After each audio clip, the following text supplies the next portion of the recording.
ನಮಸ್ತೆ ಗೆಳೆಯರೇ. ಈ ದಿನ ಚಿಕ್ಕಬಳ್ಳಾಪುರದ ಕಾಮ್ರೇಡ್ ಶ್ರೀ ಲಕ್ಷ್ಮಯ್ಯನವರು ಜನಿಸಿದ ದಿನ. ಇವರು 1932 ಜೂನ್ 12ರಂದು ಚಿಕ್ಕಬಳ್ಳಾಪುರದಲ್ಲಿ ಜನಿಸಿರುತ್ತಾರೆ. ಇವರ ತಂದೆ ತಾಯಿಗಳು ಸೀತಪ್ಪನವರು ಹಾಗೂ ತಾಯಿ ನರಸಮ್ಮನವರು ಆಗಿರುತ್ತಾರೆ. ಇವರ ಬಾಲ್ಯದ ವಿದ್ಯಾಭ್ಯಾಸವು ಚಿಕ್ಕಬಳ್ಳಾಪುರದಲ್ಲಿ ನಡೆದಿರುತ್ತದೆ ಹಾಗೂ ಹೆಚ್ಚಿನ ವಿದ್ಯಾಭ್ಯಾಸಕ್ಕಾಗಿ ಚಿಂತಾಮಣಿಯ ಪಾಲಿಟೆಕ್ನಿಕ್ ಕಾಲೇಜಿಗೆ ಸೇರಿರುತ್ತಾರೆ. ಇವರು ಪಾಲಿಟೆಕ್ನಿಕ್ ಪದವಿ ಪಡೆಯುವ ಮುನ್ನವೇ ಅರ್ಧದಲ್ಲಿ ಬಿಟ್ಟು ಚಿಕ್ಕಬಳ್ಳಾಪುರಕ್ಕೆ ಬಂದಿರುತ್ತಾರೆ. ಕಾರಣ, ಕೋಲಾರ ಜಿಲ್ಲೆಯಲ್ಲಿ ಬರಗಾಲವು ಆವರಿಸಿಕೊಂಡು ಇರುತ್ತದೆ. ಕ್ಷಾಮಪೀಡಿತ ಪ್ರದೇಶ ಎಂದು ಸರ್ಕಾರವು ಘೋಷಣೆ ಮಾಡಿರುತ್ತದೆ. ಆ ಸಮಯದಲ್ಲಿ ಇವರ ಗುರುಗಳಾದ ಎಚ್.ಎಸ್.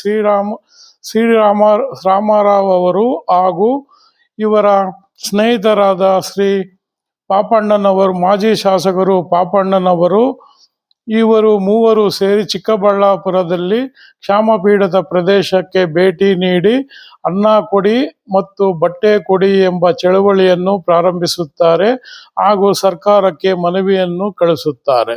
ಈ ಮನವಿಗೆ ಹೋಗೊಟ್ಟು ಅಂದಿನ ಮುಖ್ಯಮಂತ್ರಿಗಳಾದ ಶ್ರೀ ಚೆಂಗಲ್ರಾಯ ರೆಡ್ಡಿ ಅವರು ಚಿಕ್ಕಬಳ್ಳಾಪುರದ ಸುತ್ತಮುತ್ತಲು ಗಂಜಿ ಕೇಂದ್ರಗಳನ್ನು ಸ್ಥಾಪನೆ ಮಾಡುತ್ತಾರೆ. ಆಗ ಅನೇಕ ಕೂಲಿ ಕಾರ್ಮಿಕರಿಗೆ ಹಾಗೂ ಬಡವರಿಗೆ ಒಂದು ಹೊತ್ತು ಊಟ ದೊರಕುವಂತೆ ಆಗುತ್ತದೆ. ಅಂದಿನಿಂದ ಶ್ರೀ ಲಕ್ಷ್ಮಯ್ಯನವರು ಜನಪರ ಹೋರಾಟಗಳನ್ನು ಮಾಡುತ್ತಾ ಇರುತ್ತಾರೆ. ಇವರು ಒಳ್ಳೆಯ ಫುಟ್ಬಾಲ್ ಆಟಗಾರರು ಹಾಗೂ ವಾಲಿಬಾಲ್ ಆಟಗಾರರು ಹಾಗೂ ಕೇರಂ ಆಟಗಾರರಾಗಿ ಇರುತ್ತಾರೆ. ಈ ಆಟಗಳ ಜೊತೆಯಲ್ಲಿಯೇ ಇವರು ಜನಪರ ಹೋರಾಟಗಳನ್ನು ನಡೆಸಿಕೊಂಡು ಬಂದಿರುತ್ತಾರೆ. ಚಿಕ್ಕಬಳ್ಳಾಪುರ ಹಾಗೂ ಶಿಡ್ಲಘಟ್ಟ ಜನತೆಗೆ ಭೂಗ್ರಹಣ ಚಳವಳಿಯನ್ನು ಪ್ರಾರಂಭ ಮಾಡಿರುತ್ತಾರೆ. ಶ್ರೀ ಎಚ್.ಎಸ್. ರಾಮರಾವ್ ಅವರು ಹಾಗೂ ಇವರು ಲಕ್ಷ್ಮಯ್ಯನವರು ಹೋರಾಟದಿಂದ ಅನೇಕ ಜನರಿಗೆ, ವಸತಿಹೀನರಿಗೆ ಹಾಗೂ ನಿರ್ಗತಿಕರಿಗೆ ಹಾಗೂ ಕೂಲಿ ಕಾರ್ಮಿಕರಿಗೆ ಸುಮಾರು ಸರ್ಕಾರದ ಕಡೆಯಿಂದ ಸೈಟುಗಳನ್ನು ನಿವೇಶನಗಳನ್ನು ಕೊಡಿಸಿರುತ್ತಾರೆ. ಇಂದಿಗೂ ಆ ಜನರು ಇವರನ್ನು ಸ್ಮರಣೆ ಮಾಡುತ್ತಾರೆ. ತದನಂತರ ಇವರು ಚಿಕ್ಕಬಳ್ಳಾಪುರದ ಮಡಿವಾಳ ಜನಾಂಗದವರು ಕಾಡಿನಿಂದ ಸೌದೆಗಳನ್ನು ಕತ್ತೆ ಮೇಲೆ ತಂದು ಚಿಕ್ಕಬಳ್ಳಾಪುರದಲ್ಲಿ ಮಾರಾಟ ಮಾಡಿ ಜೀವನೋಪಾಯ ನಡೆಸುತ್ತಾ ಇರುತ್ತಾರೆ. ಇದನ್ನು ಕಂಡು ಪುರಸಭೆ ಅಧಿಕಾರಿಗಳು ಒಂದು ಕತ್ತೆಯ ಮೇಲೆ 12 ಆಣೆ ಸುಂಕವನ್ನು ವಿಧಿಸುತ್ತಾರೆ. ಈ ಸುಂಕವನ್ನು ಕಟ್ಟಲಾಗದೆ ಅನೇಕ ಜನರು ಕತ್ತೆಗಳನ್ನು ಸುಂಕದ ಕಟ್ಟೆಯಿಂದ ಬದಲಾಗಿ ಹಳ್ಳಕೊಳ್ಳಗಳಿಂದ ದಾರಿಗಳನ್ನು ಹಿಡಿದು ಚಿಕ್ಕಬಳ್ಳಾಪುರ ಸೇರುತ್ತಾ ಕಷ್ಟಪಡುತ್ತಾ ಇರುತ್ತಾರೆ. ಇದನ್ನು ಅರಿತು ಶ್ರೀ ಲಕ್ಷ್ಮಯ್ಯನವರು ಹೋರಾಟ ಮಾಡಿ ಪುರಸಭೆಯ ಅಧಿಕಾರಿಗಳ ಜೊತೆಯಲ್ಲಿ ಮಾತನಾಡಿ ಅಂದಿನ ಪುರಸಭಾ ಅಧ್ಯಕ್ಷರಾದ ಶ್ರೀ ಸಿ.ವಿ. ವೆಂಕಟರಾಯಪ್ಪನವರ ಜೊತೆಗೆ ಮಾತನಾಡಿ ಇವರು 12 ಆಣೆಯಿಂದ 6 ಆಣೆಗೆ ಇಳಿಸುತ್ತಾರೆ. ಆದ್ದರಿಂದ ಈ ಮಡಿವಾಳ ಜನಾಂಗದವರು ಸಂತೋಷವಾಗಿ ಜೀವನ ಮಾಡುತ್ತಾ ಇರುತ್ತಾರೆ. ಅದೇ ತರಹ ತಲೆ ಮೇಲೆ ಹೊತ್ತು ತರುವ ಸೌದೆಯ ಹೊರೆಯನ್ನ ಮೇಲೆ ಫಾರೆಸ್ಟ್ ಅಧಿಕಾರಿಗಳು 50 ಪೈಸೆ ಸುಂಕವನ್ನು ವಿಧಿಸಿರುತ್ತಾರೆ. ಇದನ್ನು ಅರಿತ ಶ್ರೀ ಲಕ್ಷ್ಮಯ್ಯನವರು ಹೋರಾಟ ಮಾಡಿ ಫಾರೆಸ್ಟ್ ಅಧಿಕಾರಿಗಳಿಂದ 50 ಪೈಸೆ ಸುಂಕವನ್ನು ರದ್ದುಪಡಿಸುತ್ತಾರೆ.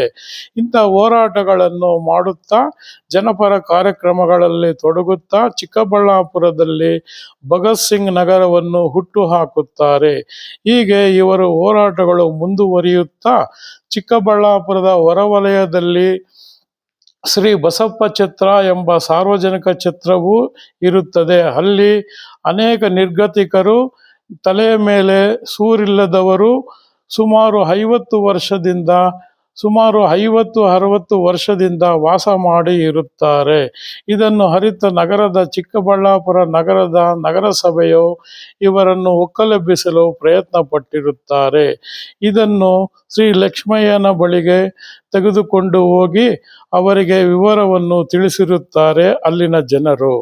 ಇದನ್ನು ಹೋರಾಟದ ಮೂಲಕ ಹಾಗೂ ಪುರಸಭೆಯ ಅಧಿಕಾರಿಗಳ ಮಾತುಕತೆಯ ಮೂಲಕ ಹಾಗೂ ಚಿಕ್ಕಬಳ್ಳಾಪುರದ ಶಾಸಕರ ಮೂಲಕ ಸರ್ಕಾರಕ್ಕೆ ತಿಳಿಸುತ್ತಾರೆ.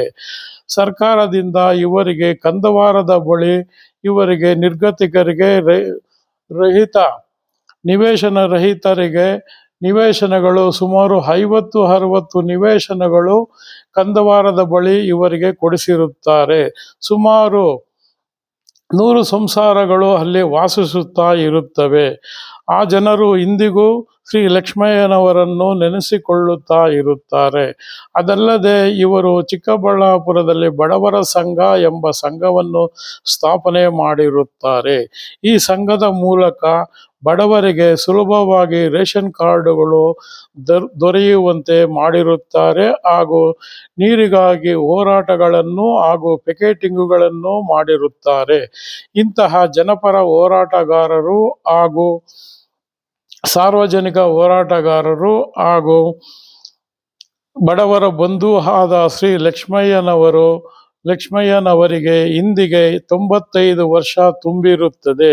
ಇವರ ಅಭಿಮಾನಿಗಳು ಹಾಗೂ ಸಾರ್ವಜನಿಕರು ಇವರ ಜನ್ಮದಿನೋತ್ಸವವನ್ನು ಚಿಕ್ಕಬಳ್ಳಾಪುರದ ಕೆಇಬಿ ಕಾಲೋನಿ ಕೆಇಬಿ ಸಮುದಾಯ ಭವನದಲ್ಲಿ ಏರ್ಪಡಿಸಿರುತ್ತಾರೆ. ಇದನ್ನು ಹಿರಿಯ ಪತ್ರಕರ್ತರಾದ ಹಾಗೂ ರಾಜಕೀಯ ವಿಶ್ಲೇಷಕರು ಹಾಗೂ ಸಮಾಜ ಸೇವಕರು ಆದ ಶ್ರೀ ಎಚ್.ವಿ. ಸೋಮಶೇಖರ್ ಅವರು ತಿಳಿಸಿರುತ್ತಾರೆ. ಆದ್ದರಿಂದ ಸಾರ್ವಜನಿಕರು ಹಾಗೂ ಅವರ ಅಭಿಮಾನಿಗಳು ಈ ಕಾರ್ಯಕ್ರಮದಲ್ಲಿ ಪಾಲ್ಗೊಳ್ಳಬೇಕು ಎಂದು ನನ್ನ ಮನವಿ. ಇವರಿಗೆ ನನ್ನ ಹುಟ್ಟುಹಬ್ಬದ ಶುಭಾಶಯಗಳು ಹಾಗೂ ವಂದನೆಗಳು ಹಾಗೂ ನನ್ನ ಲಾಲ್ ಸಲಾಂ ಇವರಿಗೆ ಅರ್ಪಿಸುತ್ತೇನೆ.